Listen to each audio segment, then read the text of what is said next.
Գողերը հաշված վայրկյանների ընթացքում են մեքենայի կողային հայլիները տարել։ Առավոտյան աշխատանքի գնալիս Արփինե Կոշտոյանը անակնկալի է եկել։ Մեքենայի կողային երկու հայլիներն էլ տեղում չեն եղել։ Անդադար sense նամակներ եմ ստանում։ Անդադար արդեն մի քանի 100 մարդ գրել է, որ իրանց մոտ է այս նույն վիճակը։ Հիմա նոր տենդենս արդեն համար են թողում։ Առաջ գողանում վաճառում էին, հիմա գողանում են համար են թողում,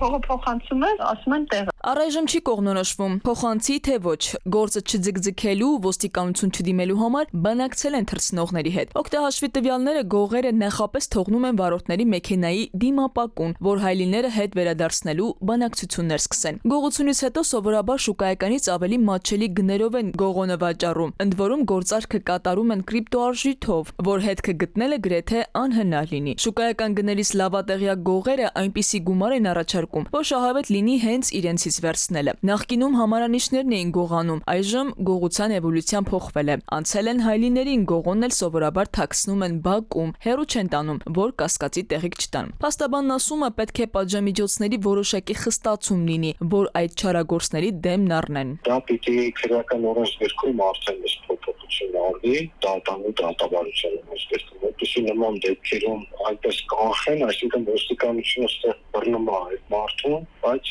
հետագայում էլի շարունակում են գողություն անելը։ Իսկ պիտի որոշակի խստացում լինի, որ այդ մարդկանց հետագա հանցագործության կրկնումը բացառվի։ Պաշտոնական վիճակագրությամբ ոստիկանությունը տարեսկզբից կողային հայլիների գողության 580 դեպք է գրանցել, շորթման 178 դեպք է գրանցել, բացահայտվել են 150 դեպք, շորթման 34 դեպք, ընդ որում դրանց կեսն անգամ չի բացահայտվել։ Վիճակագրության մեջ ներառված են միայն այն դեպքերը, երբ քաղաքացիները գողությունից կամ շորթումից հետո դիմել են ոստիկանություն, չբացահայտված դեպքերից բացի գողության հարյուրավոր կարճված վարույթներ կան։ Վիճակագրության տվյալներով միայն անցած տարի գողության 1149 քրեական վարույթ է կարճվել։ Արդյոք պետք է համագործակցել հանցագործների հետ, թե դիմել օրինական ճանապարհով ստանալուն, որքան էլ դա անարդյունավետ թվա։ Փաստաբանն ասում է, եղել են նույնիսկ դեպքեր, երբ հանցագործի հետ բանակցել են, գումար փոխանցել, բայց ստացել կոտրված հայլիներ։ Հանցագործների ջրաղացին ջուր չլցնելու համար նա առաջարկում է գնել նոր հայլիներ, իրավապահներին ու հարկայինին կոչ է անում հետևողական լինել, օգտագործված պահեստամասեր վաճառողներին լիցենզավորել, քանի որ վաճառքների մեծ մասը հենց նրանք են իրականացնում։